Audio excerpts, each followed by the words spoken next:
Hi வணக்கம், நான் Jain. Welcome to my channel. இன்னைக்கு வீடியோவில் என்ன தகவல் பார்க்க போகிறோம் அப்படின்னா, ஐஎம்பிஎஸ், என்இஎஃப்டி, ஆர்டிஜிஎஸ் இந்த மோட் ஆஃப் ட்ரான்ஸ்ஃபர்ஸ் இருக்கு இல்லையா? ஸோ என்னதான் நம்ம யூபிஐ ட்ரான்ஸ்ஃபர்ஸ் பண்ணோம் அப்படின்னாலும் பேங்க் ட்ரான்ஸ்ஃபர் பண்ணும்போது இந்த மோட் ஆஃப் ட்ரான்ஸ்ஃபர்ஸ் நமக்கு அவைலபிளாக இருக்கும். பட் இந்த 3 ட்ரான்ஸ்ஃபருக்கும் என்ன டிஃப்ரென்ஸ் அப்படிங்கிறத பற்றி விளக்கி ஆல்ரெடி ஒரு வீடியோ சேனலில் இருக்குது. அந்த வீடியோக்கான லிங்க் நான் டிஸ்கிரிப்ஷன் பாக்ஸில் கொடுக்குறேன். பட் இது வந்து பார்த்தீங்கன்னா அப்டேட்டட் வெர்ஷன். அந்த வீடியோ போட்டு கொஞ்சம் நாள் ஆயிடுச்சு, கொஞ்சம் வருஷம் ஆயிடுச்சு ஆக்சுவலி. ஸோ இது வந்து அப்டேட்டட் வெர்ஷன். ஸோ கரண்ட்லி அந்த டிரான்சாக்ஷன்ஸ்க்கான லிமிட்ஸ் என்ன, யாருக்கு அந்த டிரான்சாக்ஷன் ரொம்ப ஆப்டா இருக்கும் அண்ட் அந்த டிரான்சாக்ஷன்ஸோட மீனிங்ஸ் என்ன, விச் மீன்ஸ் என்ன விதமான டிரான்சாக்ஷன்ஸ்க்கு நீங்க இதை யூஸ் பண்ணணும். ஸோ நீங்க வந்து ஒரு பர்டிகுலர் டிரான்சாக்ஷன் பண்ண போறீங்கன்னா உங்களுடைய டிரான்சாக்ஷனோட டைப்பை பொறுத்து நீங்க ஆர்டிஜிஎஸ், ஐஎம்பிஎஸ், என்இஎஃப்டில எது யூஸ் பண்ணணும் அண்ட் உங்களுடைய தேவை இருக்கும் இல்லையா?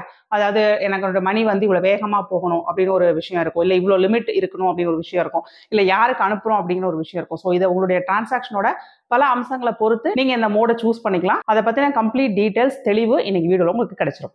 ஸோ நான் ஏற்கனவே சொன்ன மாதிரி இந்த டிரான்சாக்ஷன் மோட்ஸ்ல நான் எதை யூஸ் பண்றது அப்படிங்கிறத பார்க்கறதுக்கு முன்னாடி டிரான்சாக்ஷனோட சில ஃபீச்சர்ஸை நம்ம பார்த்துலாம். ஸோ நம்ம அன்றாடம் வந்து நிறைய டிரான்சாக்ஷன்ஸ் பண்ணுவோம். ஆனால் அதில் இருக்கக்கூடிய என்னென்ன ஃபீச்சர்ஸ் வந்து இந்த மாதிரி த டைப் ஆஃப் டிரான்சாக்ஷன்ஸை இன்ஃப்ளூயன்ஸ் பண்ணுது. ஸோ எதை வந்து சூஸ் பண்ணா உங்களுடைய டிரான்சாக்ஷன் ஆப்டிமலான ஸ்பீட்லையும் கரெக்டான டைம்லையும் எந்த தவறும் இல்லாமல் போய் சேரும் அப்படின்னு சொல்லிட்டு இப்போ பார்த்துலாம். ஸோ ஃபர்ஸ்ட் அண்ட் ஃபோர்மோஸ்ட் வந்து ஃபண்ட் ட்ரான்ஸ்ஃபர் லிமிட். எல்லா பேங்க்ஸ்லையுமே ஃபண்ட் ட்ரான்ஸ்ஃபர் லிமிட் அப்படின்னு சொல்லி ஒன்று வச்சிருப்பாங்க. ஸோ நம்ம வந்து என்னதான் நமக்கு அக்கௌண்ட்ல எவ்வளோ பணம் இருந்தாலும் ஒரு டிரான்சாக்ஷனுக்கு இஷ்டத்துக்கு நம்மளால மணி அனுப்ப முடியாது. இது நிறைய அம்சங்களை பொறுத்து இருக்கும். ஃபார் எக்ஸாம்பிள் யூபிஐனா யூபிஐ டிரான்சாக்ஷன்ல இவ்வளோ லிமிட். ஏடிஎம் மூலியமா பணம் எடுக்கிறீங்க அப்படின்னா அதுக்கு வந்து ஒரு நாளைக்கு இல்லை ஒரு மாசத்துக்கு இவ்வளோதான் எடுத்துக்கலாம் அப்படின்னு சொல்லிட்டு லிமிட் வச்சிருப்பாங்க. அதே மாதிரி தான் இந்த ஆர்டிஜிஎஸ், என்இஎஃப்டி, ஐஎம்பிஎஸ் இந்த 3 டிரான்சாக்ஷன்ஸ்க்கும் ஒரு நாளையில இவ்வளவுதான் அனுப்பலாம், ஒரு டிரான்சாக்ஷன்ல இவ்வளவுதான் அனுப்பலாம் அப்படின்னு சொல்லிட்டு லிமிட் வச்சிருக்கோம். இது வந்து பாத்தீங்கன்னா ஒவ்வொரு பேங்க்குக்கும் மாறுபடும். அடுத்தது ரொம்ப முக்கியமான அம்சம் சர்வீஸ் அவைலபிலிட்டி. ஸோ ஒரு பர்டிகுலர் டிரான்சாக்ஷன் எந்த நேரத்தில் அவைலபிளா இருக்கு, எவ்வளவு சீக்கிரம் அது போய் சேரும், இது வந்து ரொம்ப குரூஷியல். ஸோ நம்ம நிறைய டிரான்சாக்ஷன்ஸ், பிசினஸ் டிரான்சாக்ஷன் இருக்கலாம், இல்லை யாருக்காவது பணம் அனுப்பணும், ஒரு அவசரமா ஒரு ஃபீஸ் பேமெண்ட் பண்ணணும், இல்லை ஒரு கவுண்டர்ல நிற்கிறோம், அந்த இடத்துல வந்து ஒரு பல்கான ஒரு டிரான்சாக்ஷன் வந்து வேகமா பண்ணணும், ஒரு எஜுகேஷன் இன்ஸ்டிடியூஷனுக்கோ இல்லை ஒரு ஹாஸ்பிட்டலுக்கோ வேகமா ஒரு டிரான்சாக்ஷன் பண்ணணும் அப்படிங்கிற பட்சத்தில் நமக்கு வந்து இன்னும் எவ்வளோ டைம் இருக்கு, எவ்வளோ ஃபாஸ்டா அந்த டிரான்சாக்ஷன் போகும் அப்படிங்கிற விஷயம் வந்து ரொம்ப முக்கியம் இல்லையா? ஸோ இதுல 24/7 அவைலபிளா இருக்கக்கூடிய டிரான்சாக்ஷன் சிலது இருக்கும். அதே மாதிரி நீங்க அனுப்பிச்சீங்கன்னா உடனே போகக்கூடிய டிரான்சாக்ஷன் அப்படின்னு சொல்லிட்டு சிலது இருக்கும். ஸோ அதை பொறுத்து நீங்க சூஸ் பண்ணிக்கணும். மூணாவதா இருக்கக்கூடிய விஷயம் ஃபண்ட் ட்ரான்ஸ்ஃபர் சார்ஜஸ். ஸோ நம்ம ஃபண்ட் ட்ரான்ஸ்ஃபர் பண்றோம் அப்படின்னா எல்லா டிரான்ஸ்ஃபர்ஸும் ஃப்ரீயா அப்படின்னா அப்படி கிடையாது. சில டிரான்சாக்ஷன்ஸ்க்கு சார்ஜஸ் உண்டு. அந்த ஃபண்டை வந்து நம்ம மாத்துறதுக்கு சார்ஜஸ் வந்து இருக்கும். ஸோ என்ன மாதிரி டிரான்சாக்ஷனுக்கு எவ்வளவு சார்ஜ் அப்படின்னு தெரிஞ்சாதான் நம்ம தேவையில்லாத சில சார்ஜஸ் அவாய்ட் பண்ணிட்டு நமக்கு ஃப்ரீயாவே வந்து வேற ஒரு மோட்ல கிடைக்கும் அப்படின்னா அந்த டிரான்சாக்ஷன் நம்ம யூஸ் பண்ணிக்கலாம். Last but not the least, fund settlement speed. நான் ஏற்கனவே சொன்ன மாதிரி ஒரு மணி வந்து எவ்வளவு வேகமா இன்னொருத்தரை போய் அடையணும், அது வந்து ஒரு கடனா இருக்கலாம், ஒரு டெட்லைனா இருக்கலாம், ஒரு டியூவா இருக்கலாம். ஸோ இந்த மாதிரி ஒரு நிறைய டெட்லைன் அம்சங்கள் இருக்கும் மணி ட்ரான்ஸ்ஃபர் பண்ணும்போது.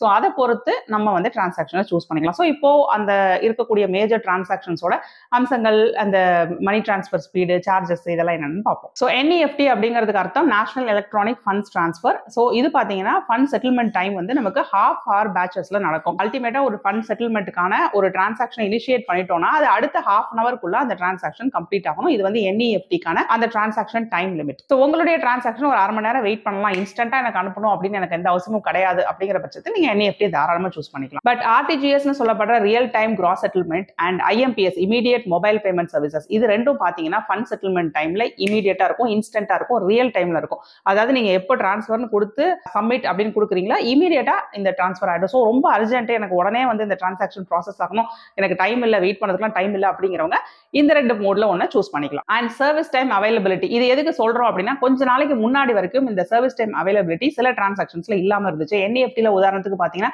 சில ஹாலிடேஸ்ல, அதாவது பேங்க் ஒர்க்கிங் டேஸ்ல மட்டும் தான் இருக்கும், பேங்க் ஹாலிடேஸ்ல ஒர்க் ஆகாது. அதே மாதிரி பேங்கோட ஒர்க்கிங் ஹவர்ஸ்ல மட்டும் தான் இருக்கும். Like after 6 PM before 10 AM நீங்க வந்து அந்த டிரான்சாக்ஷன் பண்ண முடியாது அப்படிங்கிற மாதிரி இருந்துச்சு. பட் கரண்ட்லி அந்த விஷயத்தை மாத்திட்டாங்க. ஸோ என்இஎஃப்டி, ஆர்டிஜிஎஸ், ஐஎம்பிஎஸ் மூணுமே வந்து 24/7 365 டேஸ் அவைலபிளா இருக்கு. அடுத்தது payment options. NEFT and RTGS இது ரெண்டுமே வந்து நீங்க ஆன்லைன்லயும் பண்ணிக்கலாம், ஆஃப்லைன்லயும் பண்ணிக்கலாம். ஆன்லைன் அப்படின்னா நம்ம மொபைல் பேங்கிங் மூலியமாவோ இல்லை நெட் பேங்கிங் மூலியமாவோ பண்றோம் அப்படிங்கும்போது ஒரு என்இஎஃப்டி டிரான்சாக்ஷனோ இல்ல வந்து ஆர்டிஜிஎஸ் டிரான்சாக்ஷனோ வந்து பண்ணிக்கலாம். பட் ஐஎம்பிஎஸ் பொறுத்த வரைக்கும் அது மொபைல்ல மட்டும் தான், அதாவது ஆன்லைன்ல மட்டும் தான் அவைலபிள். இப்போ ஆஃப்லைன் அப்படின்னு நம்ம சொல்லும்போது பேங்க்குக்கு போயிட்டு நீங்க என்இஎஃப்டி ஃபார்ம் ஃபில் பண்ணி கொடுக்கலாம். அதாவது ஒரு மணி டிரான்ஸ்ஃபர் பண்றீங்க அப்படிங்கும்போது என்இஎஃப்டிக்குன்னு ஃபார்ம் தனியா இருக்கும். ஸோ அந்த ஃபார்மை ஃபில் பண்ணி கூட நீங்க அனுப்பலாம். அதாவது எனக்கு வந்து மொபைல் பேங்கிங், நெட் பேங்கிங் எல்லாம் பண்ண தெரியாது அப்படிங்கிறவங்களும் என்இஎஃப்டி, ஆர்டிஜிஎஸ் பண்ணலாம். பட் ஐஎம்பிஎஸ் எப்படின்னா ஆன்லைன்ல மட்டும் தான் பண்ண முடியும். அடுத்தது மேக்ஸிமம் டிரான்ஸ்ஃபர் லிமிட். என்இஎஃப்டிலையும் ஆர்டிஜிஎஸ்லையும் லிமிட்ஸ் கிடையாது, எக்ஸப்ஷன்ஸ் கொஞ்சம் இருக்கு, பட் லிமிட்ஸ் மோஸ்ட்லி கிடையாது. பட் ஐஎம்பிஎஸ் பொறுத்த வரைக்கும் 2 lakhs லிமிட். ஸோ இப்போ இதில் மேஜர் டிஃபரன்ஸ் என்ன அப்படின்னு சொல்லி பார்த்தா என்இஎஃப்டி வந்து ரியல் டைம்ல டிரான்ஸ்ஃபர் நடக்காது அப்படிங்கிறதா இருக்கிறதுலே ஒரு மேஜர் டிஃபரன்ஸ். அண்ட் என்இஎஃப்டி நீங்க ஆன்லைன்லயும் பண்ணிக்கலாம், ஆஃப்லைன்லயும் பண்ணிக்கலாம். அண்ட் உங்களுக்கு டிரான்ஸ்ஃபர் அமௌண்ட்டுக்கு லிமிட் கிடையாது. பட் இது ரியல் டைம்ல நடக்காது. ஒரு ½ an hour டிலே இருக்கலாம். ஸோ மேக்ஸிமம் வந்து பாத்தீங்கன்னா ஒருத்தவங்களுக்கு அமிச்சிட்டு நான் உங்களுக்கு மணி சென்ட் பண்ணிட்டேன், வந்துருச்சான்னு செக் பண்ணுங்க அப்படின்னு சொல்லி அமிச்சிங்கன்னா இமீடியட்டா அவங்க எனக்கு இன்னும் வரல அப்படின்னு தான் சொல்லுவாங்க. ஸோ ஒரு ½ an hour வரைக்கும் மேக்ஸிமம் வெயிட் பண்ணணும். சில சமயத்தில் 10 நிமிஷம் ஆகலாம், 15 நிமிஷத்துல ஆகலாம். But at the maximum ½ an hour வரைக்கும் ஆகிறதுக்கான வாய்ப்புகள் இருக்கு. ஸோ நீங்க என்இஎஃப்டி மோட்ல யாருக்காவது ஒரு அவசரமான டிரான்சாக்ஷன் பண்ணீங்கன்னா அவங்க கிட்ட சொல்லும் போதே இந்த மாதிரி மணி டிரான்ஸ்ஃபர் நான் பண்ணிட்டேன், என்இஎஃப்டி மோட் யூஸ் பண்ணிருக்கேன், ஸோ 30 minutesல உங்களுக்கு மணி வந்துடும் அப்படிங்கிறத நீங்க சொல்லலாம். ஸோ தட் அவங்க பதறாம இருப்பாங்க. பட் அதே சமயம் நீங்க ஆர்டிஜிஎஸ்லயோ ஐஎம்பிஎஸ்லோ பண்ணிட்டீங்க அப்படின்னா பண்ண உடனே அது போயிடும்.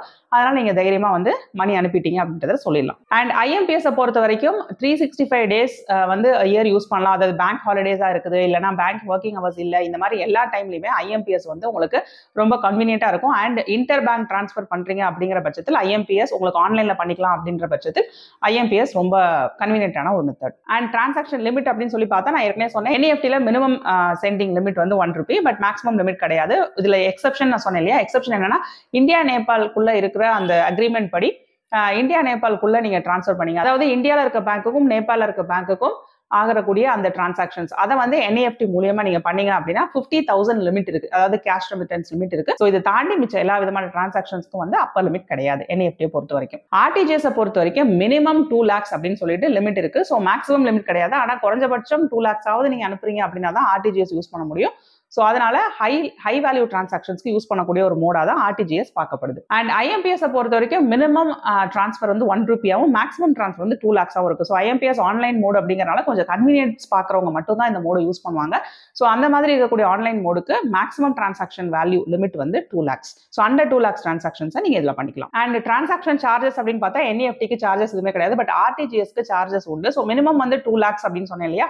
ஸோ 2 lakhsலேருந்து 5 lakhs வரைக்கும் உங்களுக்கு சார்ஜஸ் இருக்கு. அது 5 lakhsக்கு மேல போகும்போது ஒவ்வொரு பேங்க்ஸும் வந்து இதுக்கு சார்ஜ் பண்ணுவாங்க. ஸோ பொதுவாக நடைமுறையில் இருக்கக்கூடிய சார்ஜ் என்னன்னா 2 lakhsலேருந்து 5 lakhsக்குள்ள இருக்கக்கூடிய அமௌண்ட் நீங்க டிரான்ஸ்ஃபர் பண்றீங்க அப்படின்னா ₹25 ஆர்டிஜிஎஸ்க்கு சார்ஜ் வரும். 5 lakhsக்கு மேல டிரான்ஸ்ஃபர் பண்றீங்கன்னா ₹50 சார்ஜ் வரும். அண்ட் இந்த சார்ஜுக்கு ஜிஎஸ்டி இருக்கு அப்படிங்கிறதையும் நான் வச்சுக்கோங்க. அண்ட் ஐஎம்பிஎஸ் பொறுத்த வரைக்கும் இண்டிவிஜுவல் பேங்க்ஸ் தான் இதுக்கான சார்ஜஸ் டிசைட் பண்றாங்க. ஸோ உங்களுடைய பேங்க்ல நீங்க ஐஎம்பிஎஸ் பண்ண போறீங்க அப்படின்னா உங்களுடைய பேங்க்ல முன்கூட்டியே அதுக்கான சார்ஜஸ் விசாரிச்சு தெரிஞ்சு வச்சுக்கிறது நல்லது. ஸோ இந்த மூணுல நான் எதை சூஸ் பண்றது அப்படின்னு உங்களுக்கு குழப்பம் இருந்துச்சுன்னா இந்த வீடியோல இப்போ வரைக்கும் நான் சொன்ன விஷயங்கள் உங்களுக்கு அந்த சாய்ஸை மேக் பண்றதுக்கு யூஸ்ஃபுல்லா இருக்கும். ஸோ நான் எவ்வளவு அனுப்ப போறேன், 2 lakhs கீழே அனுப்ப போறேனா, இல்ல அதுக்கு மேல அனுப்ப போறேனா, இல்ல அடிக்கடி நான் மாத்தி அனுப்ப வேண்டியது இருக்கும். ஸோ அப்போ நான் கன்சிஸ்டன்டா ஒரு மோட சூஸ் பண்ணணும்னா எந்த மோட் சூஸ் பண்ணலாம் அப்படின்னு யோசிச்சீங்கன்னா என்இஎஃப்டி சூஸ் பண்ணலாம். இல்ல ஹை வேல்யூ டிரான்சாக்ஷன் மட்டும் தான் நான் பண்ண போறேன் அப்படின்ற பட்சத்தில் நீங்க ஆர்டிஜிஎஸ் சூஸ் பண்ற மாதிரி இருக்கும். இல்ல நான் ஆன்லைன்ல மட்டும் தான் என்னால டிரான்ஸ்ஃபர் பண்ண முடியும், பட் என்னுடைய டிரான்சாக்ஷன்ஸ் ₹2 லட்சம் கீழே தான் இருக்கும் அப்படிங்கிற பட்சத்தில் ஐஎம்பிஎஸ் நீங்க சூஸ் பண்ணலாம். அதே மாதிரி சார்ஜஸ் எனக்கு எதுவுமே வரக்கூடாது அப்படின்னு நீங்க நினைச்சீங்கன்னா NEFT and RTGS are best options. Because ஐஎம்பிஎஸ்ல ஒரு லிமிட்டுக்கு மேல சார்ஜஸ் பிளஸ் ஜிஎஸ்டி இருக்கு அப்படிங்கறத ஞாபகம் வச்சுக்கணும். அடுத்தது எனக்கு ரியல் டைம்ல டிரான்ஸ்ஃபர் ஆகணும், ரொம்ப அர்ஜென்ட்டான ஒரு பேமெண்ட், டியூ முடிய போது, டெட்லைன் நெருங்கிடுச்சு, அவங்க வந்து வெயிட் பண்ணிட்டு இருக்காங்க பேமெண்ட்டுக்கு அப்படிங்கிற மாதிரி ஒரு அர்ஜென்சி இருக்கு அப்படின்னா நீங்க வந்து கண்டிப்பா ஆர்டிஜிஎஸ் இல்லைனா ஐஎம்பிஎஸ் யூஸ் பண்ணி ஆகணும். என்இஎஃப்டிக்கு வந்து ஒரு 30 minutes ஆஃப் விண்டோ டைம் இருக்கும். இல்ல நான் பொறுமையா பண்ணிக்கிறேன்ப்பா அப்படின்னா நீங்க வந்து பண்ணிக்கலாம். ஸோ சார்ஜஸ் எவ்வளவு வேகமா அனுப்புறீங்க, எவ்வளவு அனுப்பணும், உங்களுடைய அர்ஜென்சி என்ன, இதெல்லாம் பொறுத்து தான் உங்களுடைய மோடை வந்து நீங்க சூஸ் பண்ணிக்கணும். ஸோ அதை சூஸ் பண்றதுக்கு இந்த வீடியோ உங்களுக்கு ஹெல்ப் பண்ணிருக்கும்னு சொல்லிட்டு நான் நம்புறேன். இன்னும் ஏதாவது டவுட்ஸ் இருக்கு அப்படின்னா தாராளமா அதை கமெண்ட் செக்ஷன்ல கேளுங்க, அதுக்கான ரிப்ளைஸ் நான் கொடுக்குறேன். இதே மாதிரி இன்னொரு யூஸ்ஃபுல் தகவலோட நான் உங்களை அடுத்த வீடியோவில் சந்திக்கிறேன். Until then, it's bye from Jane. நன்றி, வணக்கம்.